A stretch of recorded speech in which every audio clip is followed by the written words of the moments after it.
哇，长腿迷人，杨柳细腰，长发飘飘，这得是女神级别的吧？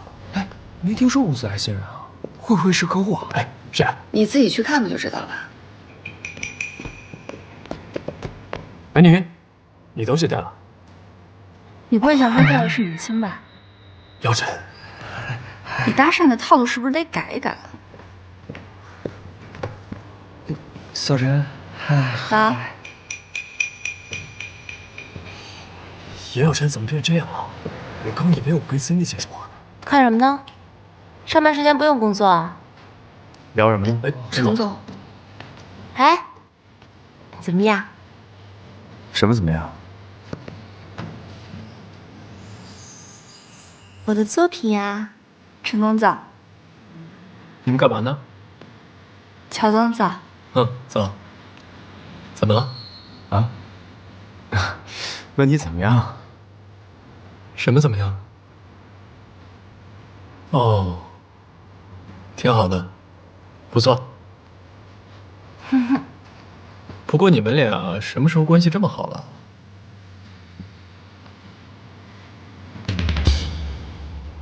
我们是上下级关系，有什么好坏之分吗？我这样对他只是因为我们公司的形象考虑。哦，有问题吗？哎，问你呢，觉得怎么样？有没有什么问题？啊，不错，不错。嗯。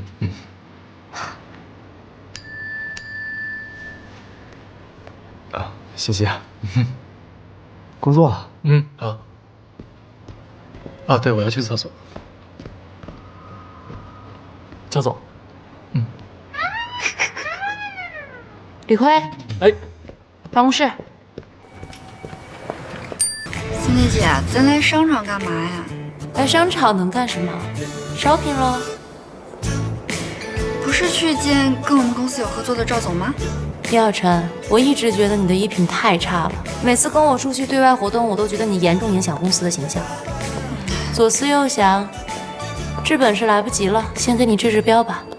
可我今天下午还有好多工作没做，我现在也没心情逛街。作为你的上司，我认为现在对你来讲最重要的工作就是买衣服，你听还是不听？反正上班时间我说了算。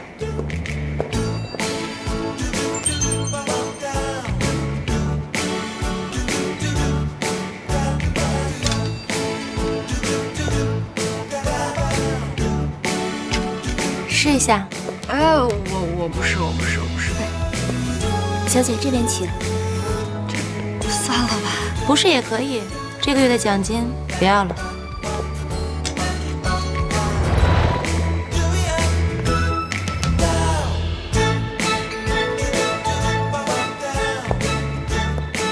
看不出来啊，严小晨，身材还可以嘛。行，我那2件衣服和他这一身都要了。哦，我都不要。那辛小姐，包了。好。这太贵了，我不能收。收？我说要送你了吗？啊？这是从你工资里扣的。我工资已经不能再扣了，分期吧。我分期的名额也没了。晚了。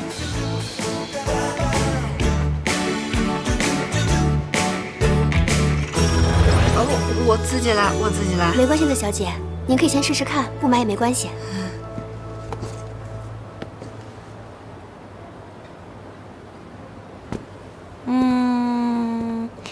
就要这双了。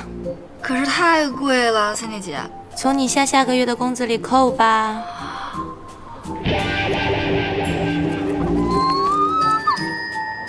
辛小姐，您来了，这边稍坐，我去帮您安排技师。Cindy姐，我下个月、下个月、下个月的工资都已经透支完了，没钱了。啊？那怎么办啊？要不您慢慢坐，我在楼下等你。哎，我请你。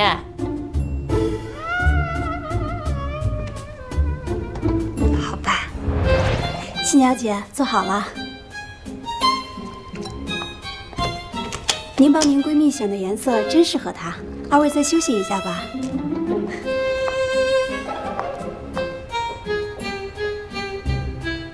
她竟然说咱俩是闺蜜，咱俩像闺蜜吗？笑什么？能看到你这样，今天还挺值的。还挺值的。叶小晨，你这么说对得起那些漂亮的衣服和鞋子吗？我对这些东西又不太感兴趣。这可由不得你。你听说过凡伯伦效应吗？凡伯伦效应就是商品标价越高，越能够受到消费者的青睐。这么说虽然很讨厌，但是你必须得承认，一件昂贵的衣服，一双价格不菲的鞋，的确会让你看起来价值更高，在商务谈判中更有气势。所以你不能舍不得花钱，这是在为你的未来投资。又怎么了？我是觉得你一本正经的时候，感觉像在捉弄我，但是你在捉弄我的时候吧，我又觉得你挺一本正经的，就是这个感觉特别微妙，我也说不好，好像是有点。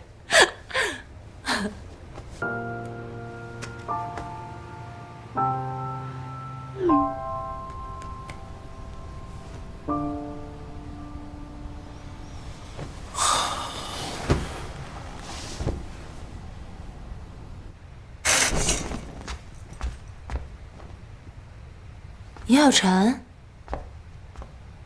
你是把技师的衣服穿上了吗？按摩服呀。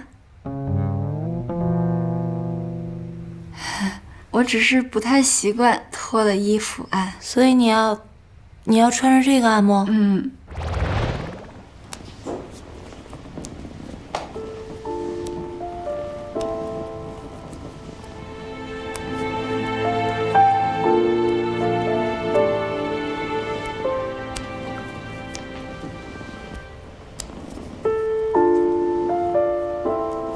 你从一开始就不相信我可以自食其力，你不相信我可以成为一个有能力的人，你不相信我可以给你一个美好的未来。其实你一直觉得我比不上那个程志远，我永远不可能有他那么有能力。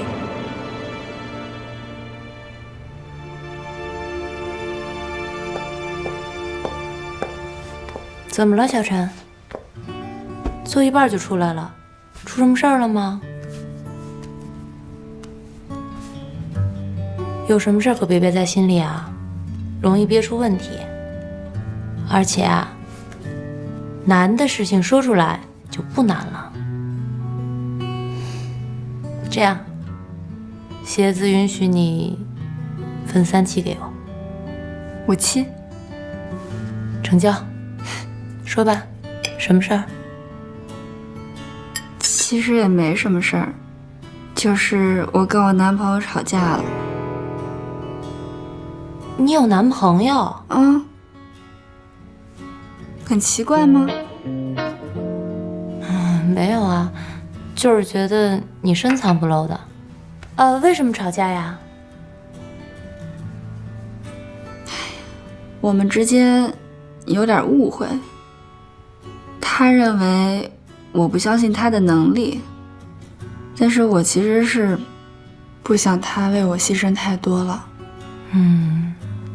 你这个男朋友是不是不如你优秀？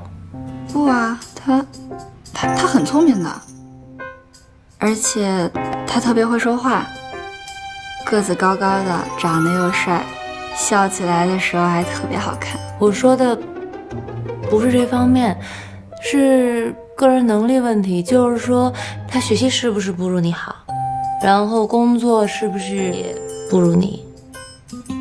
那这倒是有点。这就对了。我跟你讲，小陈，男人的自尊心啊都是很强的，他们都是想找那种被女人需要的感觉。我看你不用猜我都知道，你是不是从来不会跟他们提要求？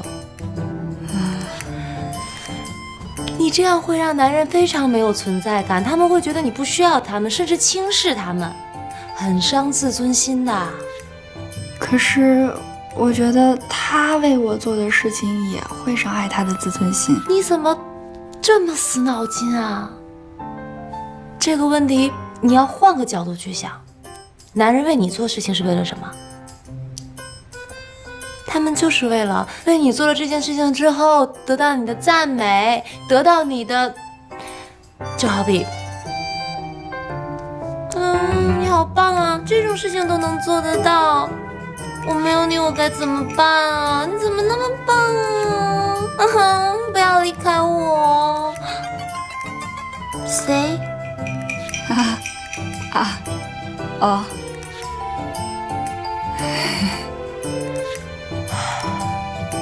我感觉你根本没有明白，我可能白说了。你再想想，我去买单。哎。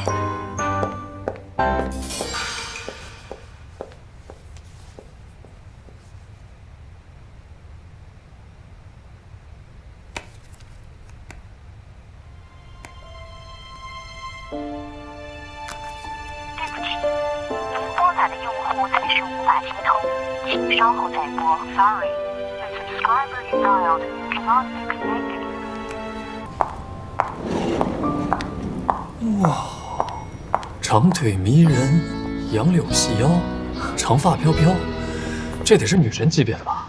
哎，没听说公司来新人啊，会不会是客户啊？哎，谁？你自己去看不就知道了。美女，你东西带了。你不会想说带的是明星吧？姚晨，你搭讪的套路是不是得改一改？小陈，啊？叶小晨怎么变这样了？我刚以为我跟 Cindy 姐说话呢。看什么呢？上班时间不用工作啊。聊什么呢？哎，陈总，哎，怎么样？什么怎么样？我的作品呀。陈总早，你们干嘛呢？乔总早。走。怎么了？啊？问你怎么样？什么怎么样？哦，挺好的，不错。不过你们俩什么时候关系这么好了？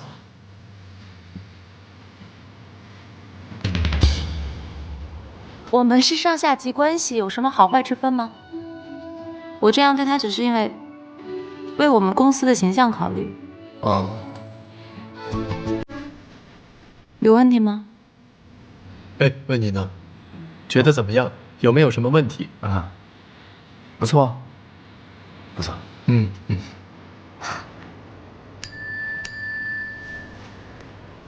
啊，谢谢。工作了。好。啊，对，我要去厕所。焦总。李逵，哎，办公室。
陈总，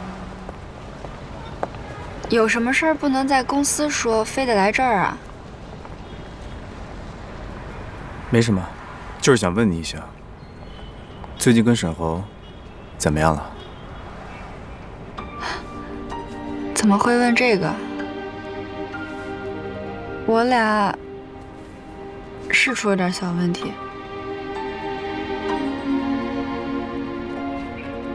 其实爱情这个东西啊，如果两个人要是真的不合适的话，也不用勉强。什么意思啊？我是怕，如果你们继续这样下去的话，沈侯迟早有一天他会伤害你的。如果注定结局是这样，那还不如长痛不如短痛。我知道您一直都很关心我。您刚才说的这些道理呢，也都是为了我好。但是我有我自己的想法，我也有我自己的解决方式。我和沈侯之间就只是需要磨合，我们没有任何原则性的问题，所以我觉得您不用过于担心我们。你要没什么事儿，我就先回去上班了。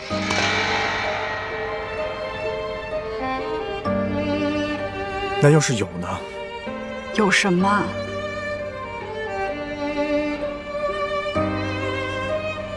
原则性问题。如果真的有，我会和沈侯一起努力的去把这个问题解决掉，也用不着您来操心。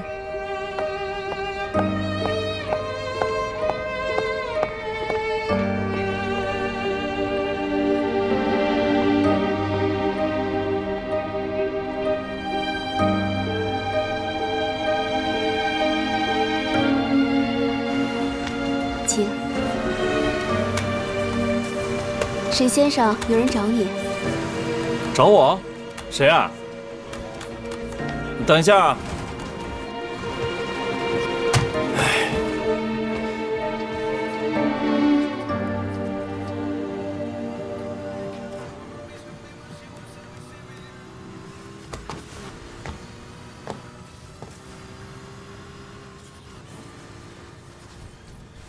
过来坐。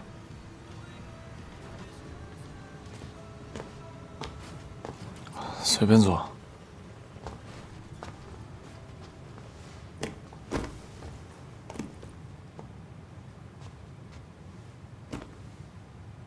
这半个月，你还好吗？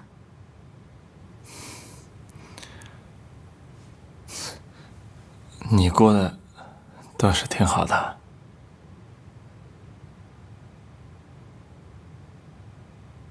对不起。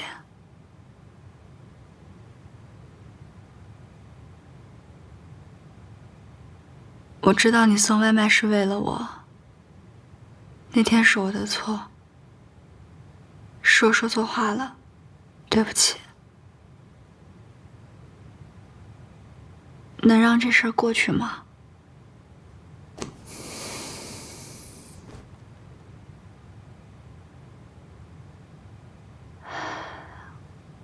我算了一下，我的工资每个月除去要还陈志远的钱，剩下的如果节约点是够咱俩的日常开销了。你的工作可以慢慢再找，但是我不希望你再做这么辛苦的工作了，可以吗？沈侯，我需要你不是因为你多能吃苦多能赚钱，是因为和你在一起的时候我非常开心，我非常快乐，我不能没有你。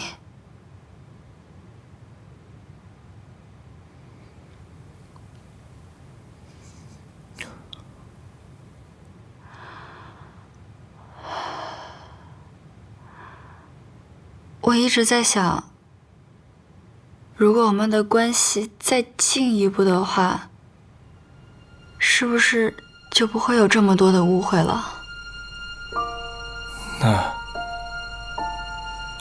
那怎么样再进一步？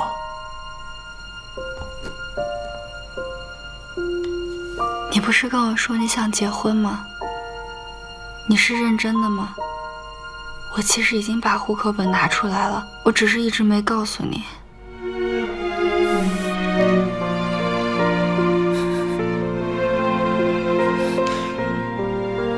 他这么优秀，你又没工作，拿什么养活他呀？我肯定会找一个很好的工作，我一定会把您还有小小照顾得好好的，你妈就绝对不会再问别人借钱了。我可以的。对不起，小小，我不能跟你结婚。不是我不想，是你现在看看我，我现在这样落魄的样子，我怎么跟你结婚？我拿什么跟你妈保证？我能给你幸福吗？我可以什么都不要。可是我要，我是个男人，我要赚钱，我要让你过上更好的生活，我让你不再开口向别的男人借钱。我要正大光明的把你带到我爸妈面前，告诉他们，我可以养活你，而不是像你现在这样，依然这种想法、这种语气告诉我，你可以什么都不要。所以你不想结婚？我想，我太想了，可是我现在不能。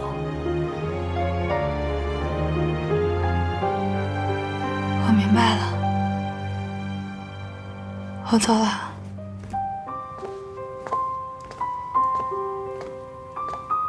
小小，对不起，你能不能再多给我一些时间？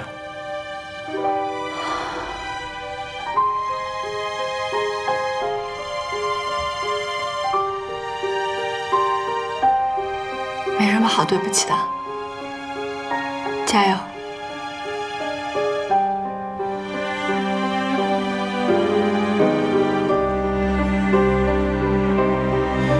加油！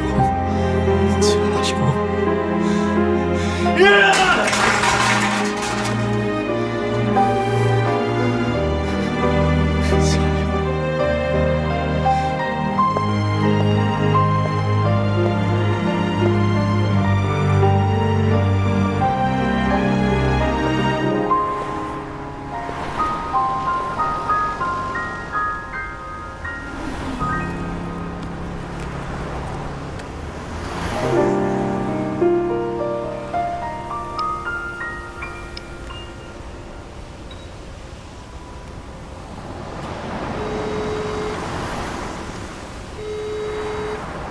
梁小晨，你会做饭吗？我会啊。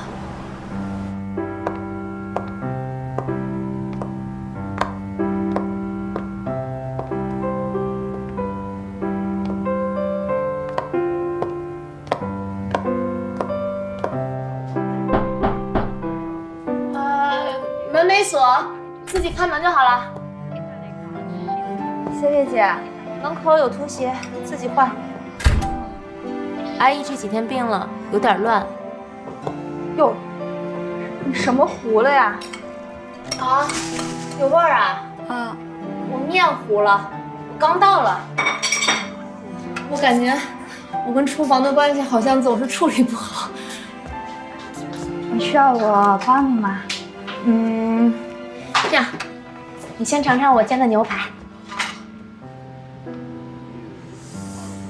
哎呀，你是要我帮你试毒吗？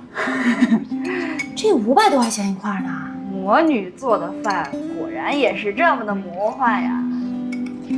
你自己试过吗？我专门留给你的。我看要不还是算了吧，我看你这还有什么吃的，我要找找啊。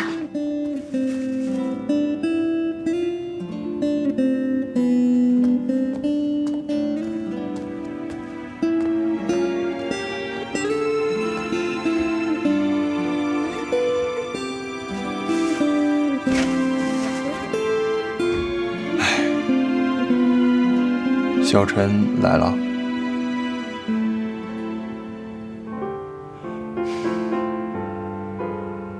他还是不知道我到底想要什么。我在这段感情里，我已经很努力了，我也在拼命的为他改变。可是为什么我看不到希望？我不是不想结婚，我只是不想一无所有的跟他结婚。你明白我的？不是，我明白。你等会儿，他刚才来这儿是跟你求婚的。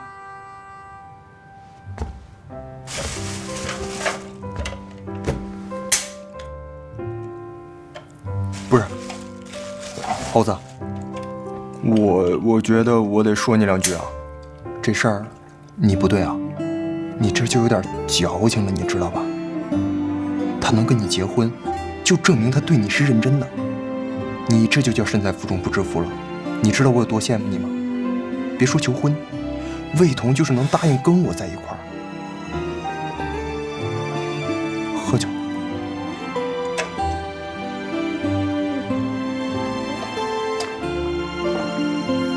哎呀，行了，过去了啊。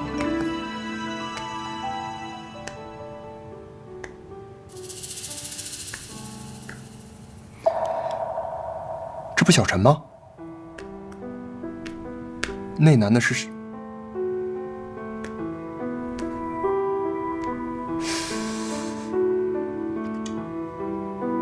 不是猴子，这肯定是个误会，这绝对是假的。这照片。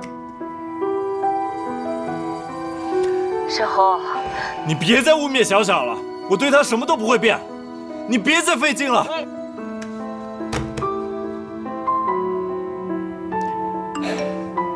烦不烦啊？消消气儿，消消气儿，肯定是假的啊！他不是那样人。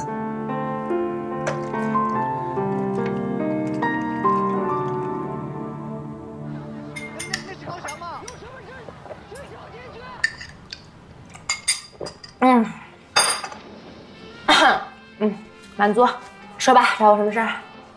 没什么事儿。没什么事儿，你给我打电话？哦，好像是我打的啊。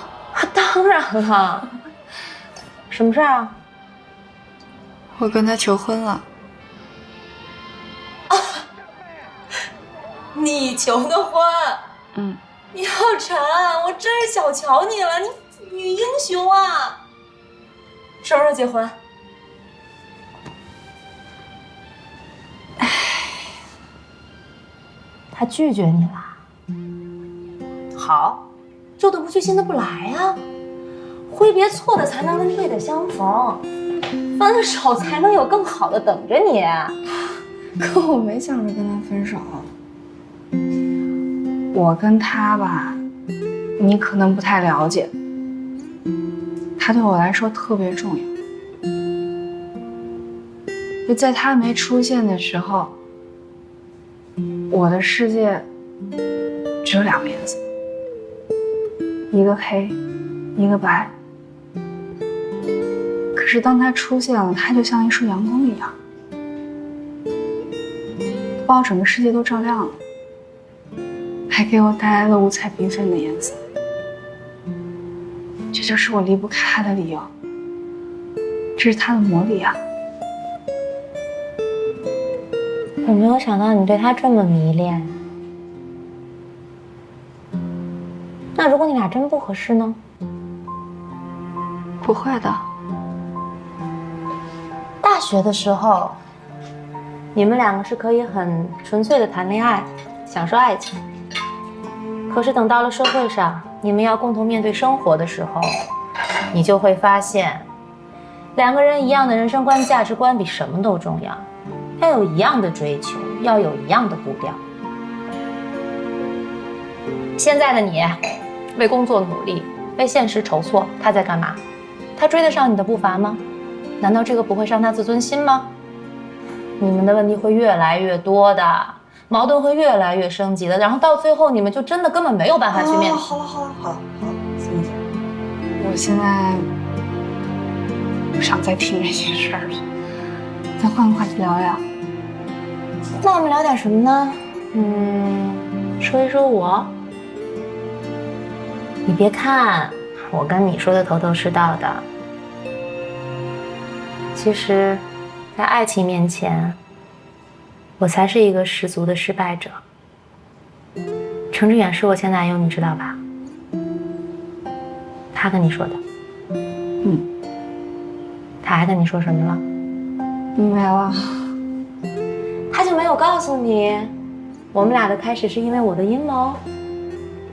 我为了能跟他在一起，在一个下着大雪的天气里，把他约到了我们学校的实验室。你找我来，有什么事儿跟我说吗？我们直接点，你觉得我怎么样？很好啊。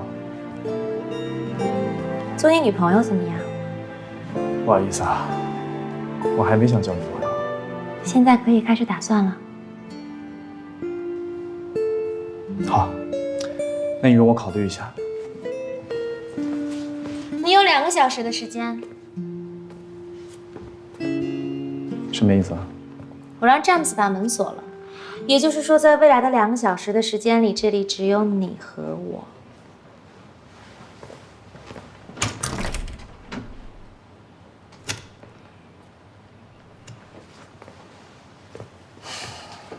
你有这么赶时间吗？我只是不喜欢拖泥带水。那我现在就可以告诉你我的答案。说2个小时就2个小时，你有的是时间慢慢考虑。计时开始。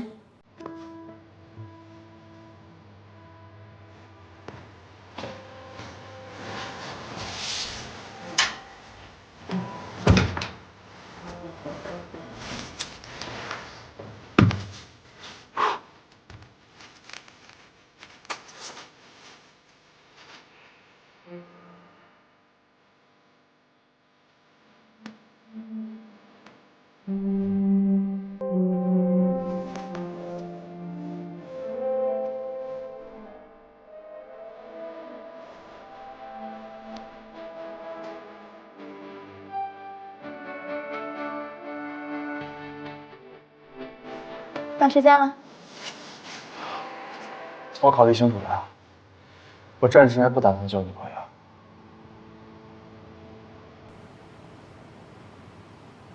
知道了。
发烧。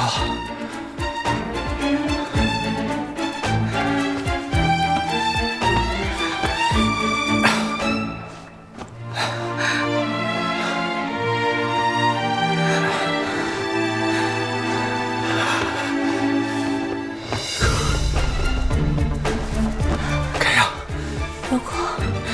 如果你不喜欢我，不想跟我在一起，不要在这个时候对我这么好。过来。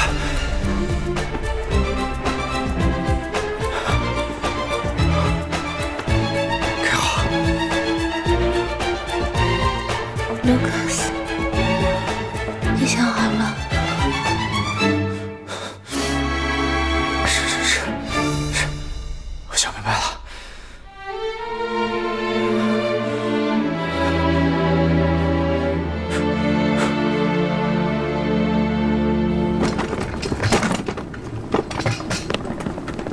Stop。怎么了？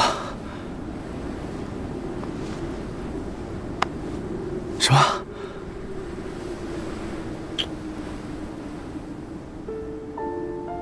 其实从一开始我就知道，他根本就不爱我，就连喜欢也只有那么一点点。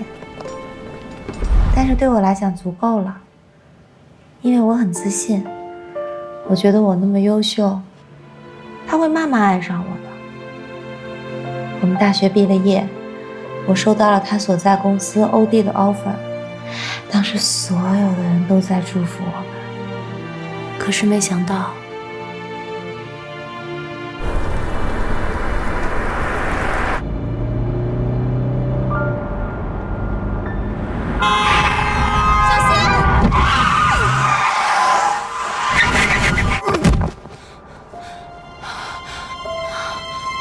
志远，你怎么了？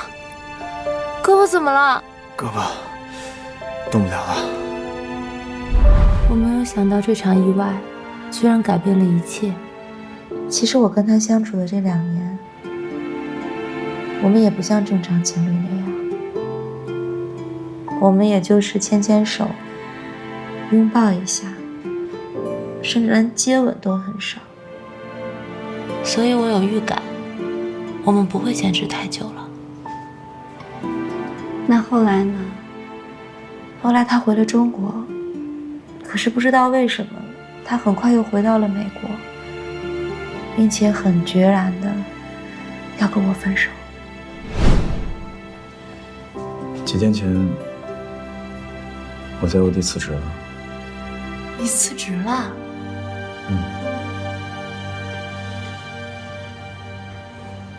那你怎么都没跟我商量啊？人家是为了你才进的欧弟。我有别的打算，我打算回国创业。你要回中国？那我们怎么办啊？我朋友和家人都在这边，我总不能跟你回中国吧？你想过这些吗？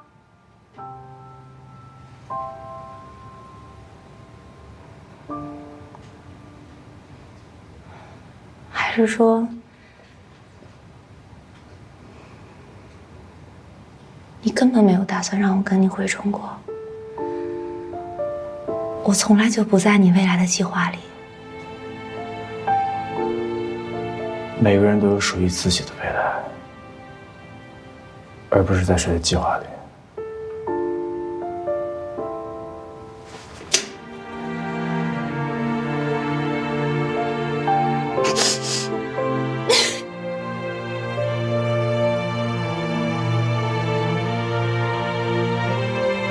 给了。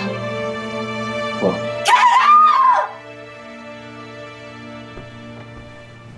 为什么突然要分手啊？我也不知道啊，我以为他爱上别的女人了，所以我就赌气答应了跟他分手。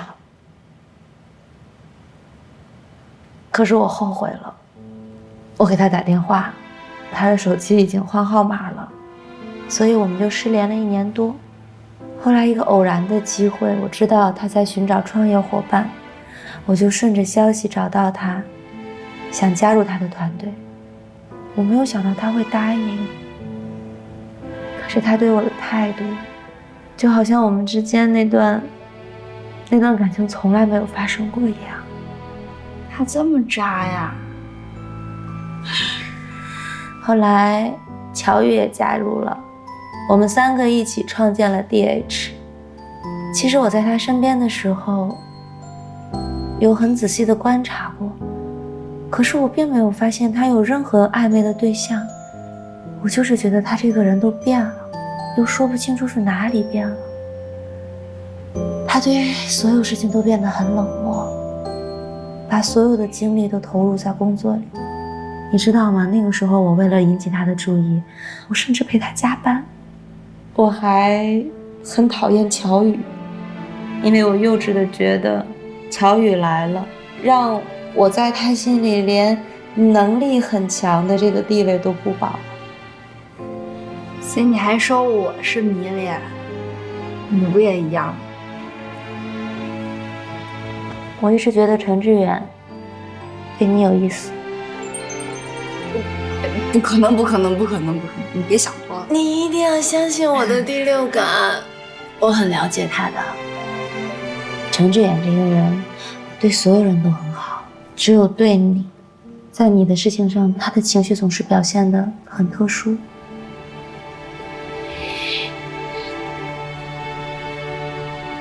他跟你说过他有个妹妹吗？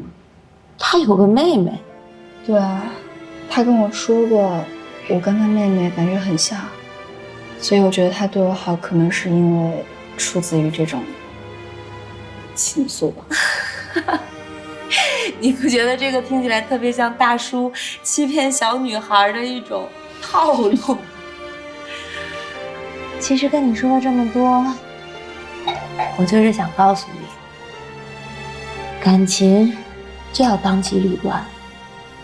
如果你决定不分手，那不管有多少的误会，不管有多少的阻碍，你都要想尽一切办法去解决。但是如果你一旦决定分手，你就要快刀斩乱麻，不要像我一样拖拖拉拉，这样你才有空间去追求你自己的幸福。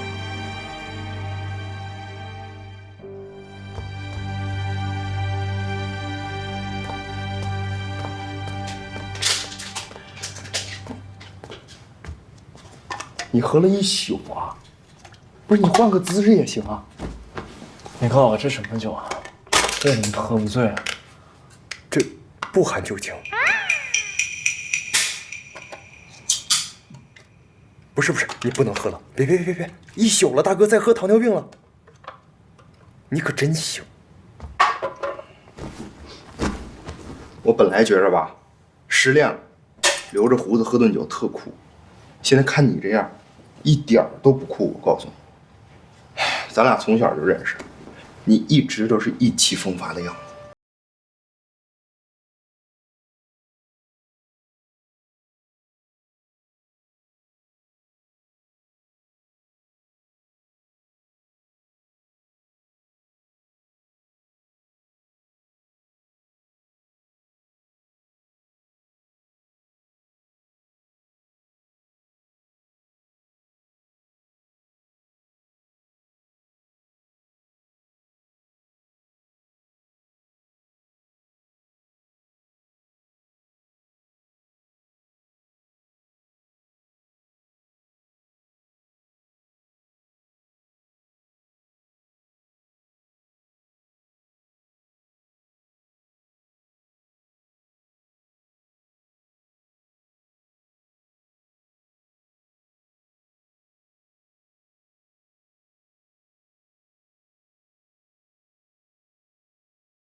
上半年，国内电子商务企业已经完成23笔融资交易，总融资规模达到3.3亿美元。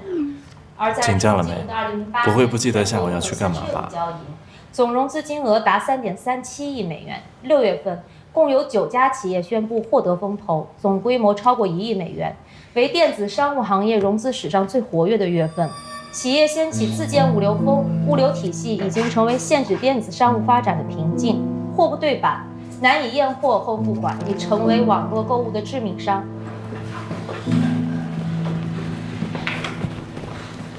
跟谁发消息呢？笑这么甜蜜啊！开会的时候就分神，小心我跟 Cindy 姐举报。举报别人之前，先检讨一下自己。这份报告写得一塌糊涂，到我办公室来一趟。哦。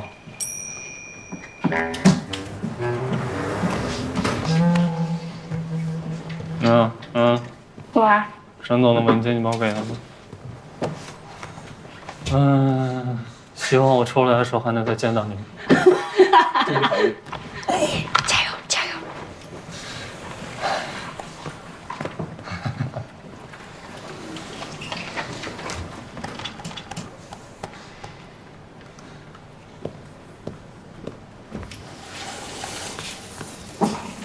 老板，你的资料。好，放那吧。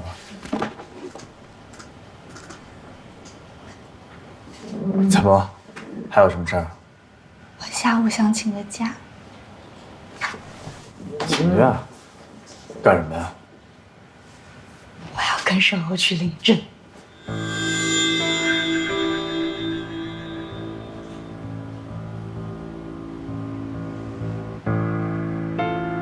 怎么了？不行吗？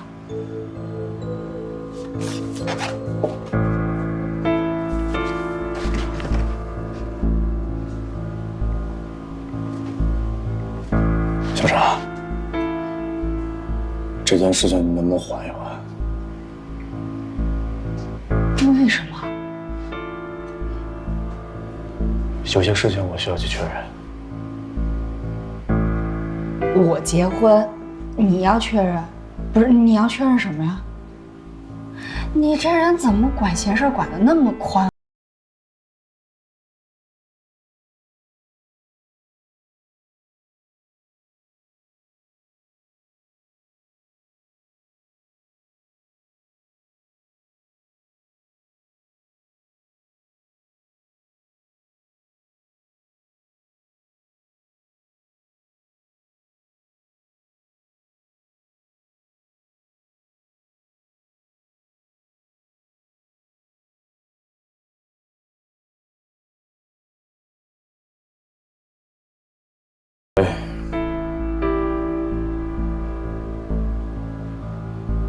好，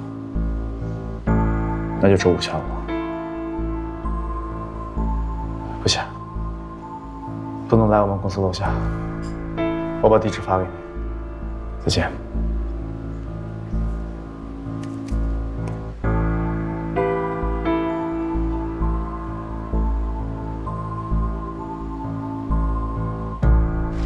你好。我们现在该干什么呀？我也第一次来，你问我。来，排队先。你好。是不是得拿这个表啊？表在哪儿呢？行，快来，那边很简。表啊，不管，先那个证。啊，这我的。好的，去那边照相啊。好，谢谢。你好，你好。这是他的。哎，好的。这是我的。照片拍了吗？什么照片？那先去那边婚检，然后去那边拍照，好吧？好了，谢谢啊。来。谢谢。婚检。我们自愿结为夫妻，从今以后，我愿意用坚实的肩膀负担起你一生的幸福。我愿意用一生的柔情构筑起你爱情的港湾。无论环境是好是坏，生活是富贵是贫贱，身体是健康是疾病，事业是成功是失败，我们都会相互支持，所有困难一起承担，所有快乐共同分享，相濡以沫，忠贞不二，不离不弃，白头偕老，直到永远。想想，今天是我们结婚的第一天。虽然这个蛋糕有点土，有点小，那你就将就一下。等我以后自己赚了大钱，我一定给你准备一个最难忘、最浪漫的婚礼。到时候把雨神、魏头，所有人都叫上。到时候我再定制一个10米高的大蛋糕。10米高得怎么切？你是让我站在你肩上往下咔的切吗？那好像也不够啊。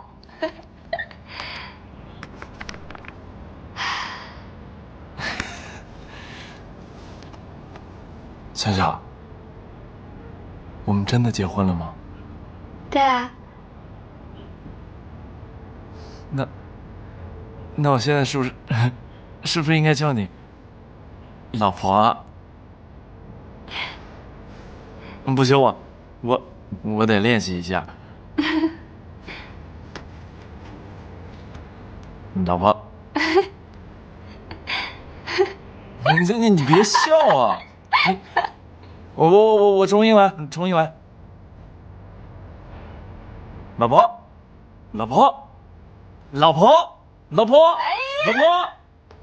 我们结婚了！我们结婚了！我现在是他的人了！我们结婚了！我们在一起了！我们结婚了！喊什么喊？结了婚赶紧回家，别在这儿吵！结婚了还不让喊？对。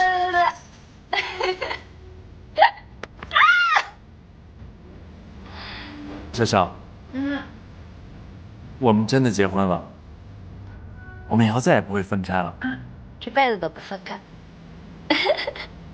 老婆，哥。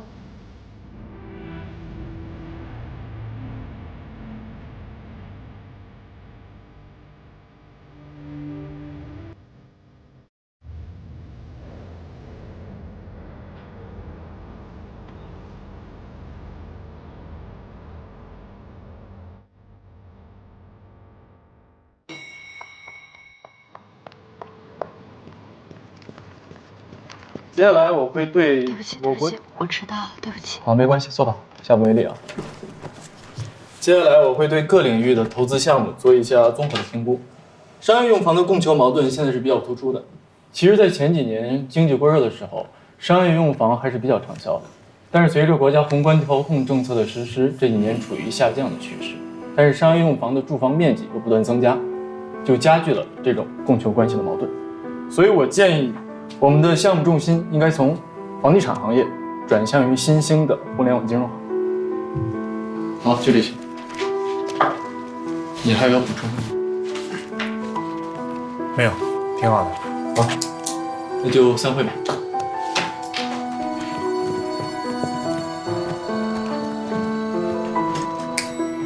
哎，等一下，迟到了，把东西收一下。哎，放着，我来收。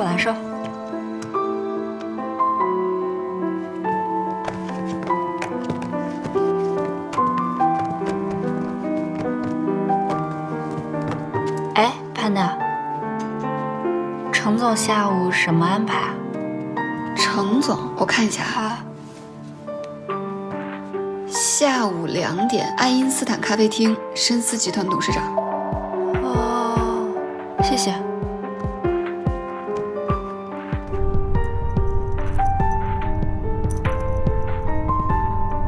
我知道您一直都很关心我，我和沈侯之间就只是需要磨合，我们没有任何原则性的问题，所以我有我自己的想法，我也有我自己的解决方式。那要是有呢？有什么？原则性问题。我跟沈侯要去领证，这件事情你能不能缓一缓？有些事情我需要去确认。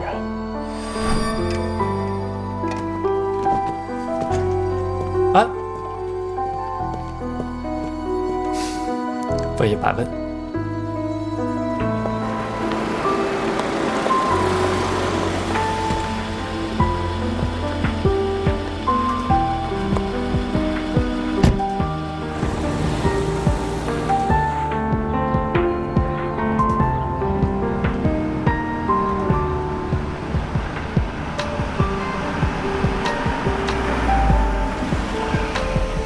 程总，我们到了。程总，哎，老李，半个小时之后来接我。好。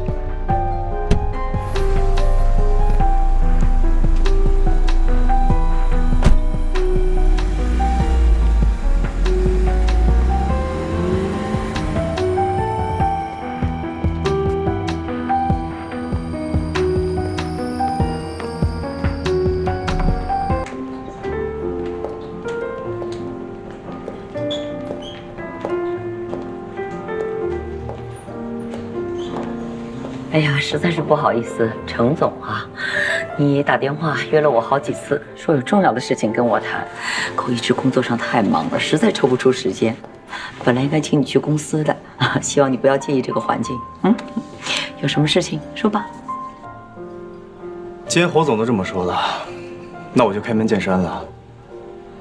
其实我只想知道，你反对沈侯跟严小晨在一起的真实原因到底是什么？哎呦，我真的是没有想到，你约我来谈，是谈我儿子情感的问题。那也好，我也就直接回答你，他们两个在一起不合适，门不当户不对，你觉得这理由还不够充分吗？充分，很充分，但充分到步步紧逼，不惜毁掉儿子的前途，也要拆散他们，这就不太正常了吧？你说什么呢？侯总啊，您不是无知妇孺，您白手起家建立起一个商业帝国，如果不想他们两个在一起，应该会有很多种方式可以拆散他们。但是现在您的手段太激烈，也太着急了。哎呀，我说小程总啊，你的这些话呀，倒真引起我的好奇心了。你为什么会对自己手下的一个普通员工的私事这么感兴趣呢？好，我明白了，你是在追求严小晨是吗？那我拆散他们两个，正好成全你啊。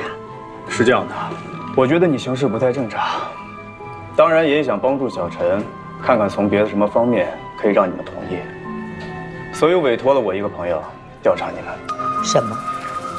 但没想到查到了一些我不该知道的事。你过分了吧？你到底要干什么？沈侯跟严小晨是同一届的高考生，对吧？对啊，他们是同龄人，是同一届高考生，而且还同上一个大学，这有什么问题吗？仅仅只是如此吗？你什么意思啊？我希望您不要误会，其实我来这儿的真正目的，就是希望你不要再阻止他们，让他们幸福的在一起，给他们祝福。我明白了，你今天是来当说客的是吧？而且代表严小晨一方。但是小程总，有一点你必须明白，他们俩将来走不走到一块儿，那是他们自己的事情，跟你我没有太大的关系，尤其跟你。侯总，看来你还是不相信我已经知道全部了。你是在威胁我吗？当年沈侯的高考成绩根本不如严小晨，但他却能考到华大的国际贸易系，而严小晨最后却掉了档。这是为什么？这是因为你侯总找人在中间动了手脚。你不要再说了，我不说就可以当。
不要说，也不要刻意阻拦，否则我能被你的行为逼着去查明真相，他们也一定可以。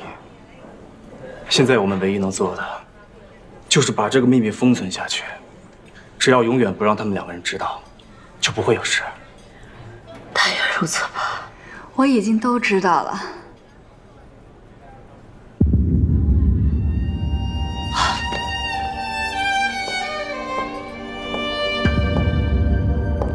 你怎么会在这儿？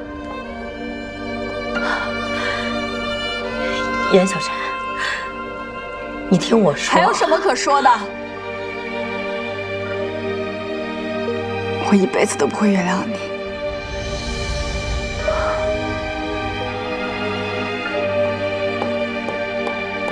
严小晨。